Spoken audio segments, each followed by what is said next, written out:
From the Neoclassic to the modernism. In this video, I will talk about the Neoclassic and the modernism, and the transition between them. During the mid-18th century, architecture had a period of stagnation, where it stopped the usual process in which an artistic movement replaced his predecessor, such as when the Renaissance was overthrown by the Baroque. And that's why the Neoclassicism, as an artistic movement, was so empty and cold, as it didn't have its own concept and aesthetics, but it was the simple imitation of the buildings of the past.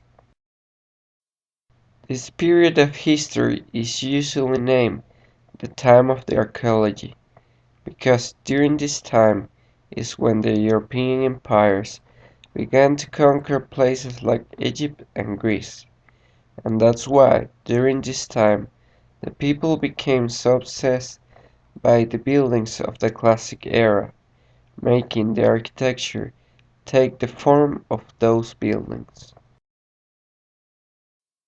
But this, in essence, has no value because the people of the 18th century had no resemblance with the people of the ancient Greece, for example.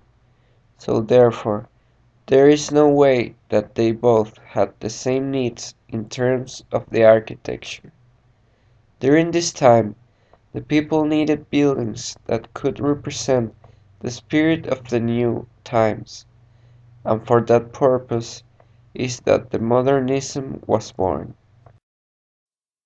It is true that if you want to build something, you need at least the support of the society and some public attention.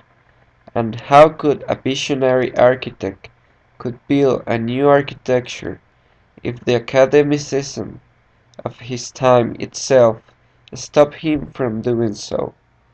And that was the case of the academicism of the 18th century, that didn't accept other beauty but the one they could find in the classic world, and that's another reason why the architecture reached that time of stock.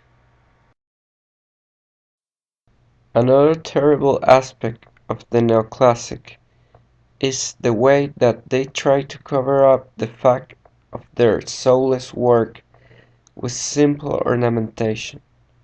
Ornamentation that could only exist by the copy of the orders of the classic buildings, such as the Corinthian leaf decoration, and the way the new lords separate the buildings from the buildings of the common people by the use of that ornamentation, which is a proof of the poor sense of style that reigned the Neoclassic movement.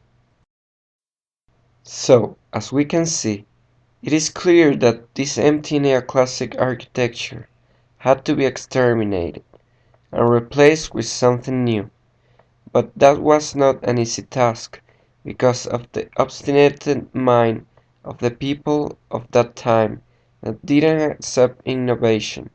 So therefore, the innovative architects of that time that wanted to change had to make a good strategy with really good basis in order to create the new architecture, as we call it today, the modern architecture. It is well known that Ladaux is the precursor of the modernism, because he dreamed with the architecture dedicated to ensure a good lifestyle for the people, and he centered his life on designing the industrial city and the ideal building.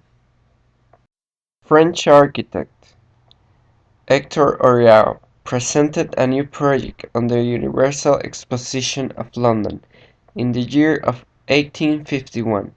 It was a castle entirely made of metal, giving him the first place of the exposition. And Joseph Paxton construct the Crystal Palace on the same year, marking a new tendency of constructing with metal and glass. This revolution, made by the use of metal as a new constructing material, gave a new spirit of simplicity and honesty to the architecture, where the ornamentation disappeared to give place to a transparent architecture conceived with less elements as possible.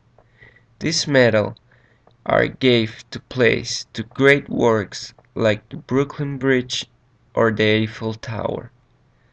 And thanks to the engineers that didn't use ornamentation at all in their work, but a lineal and perfect pattern, is that the functional architecture was born, and the famous phrase said by Sullivan, "The form follows the function."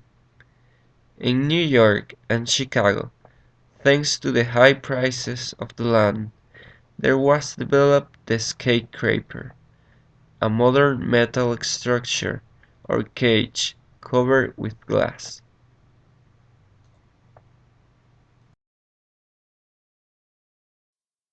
In the upcoming years, the ideas of modernism, naturalism, of the rupture of the routines of the past, generated in France and Belgium what we know as Art Nouveau, with a new spirit, the spirit of innovation, and the structural honesty, with a new and exuberant ornamentation comparable with the Baroque. There was also an use of the curved line by architects like Mackintosh, and Otto Wagner published his book Modern Architecture, full of new ideas. At this time, the architecture and the industrial art started to be part of the same field of study.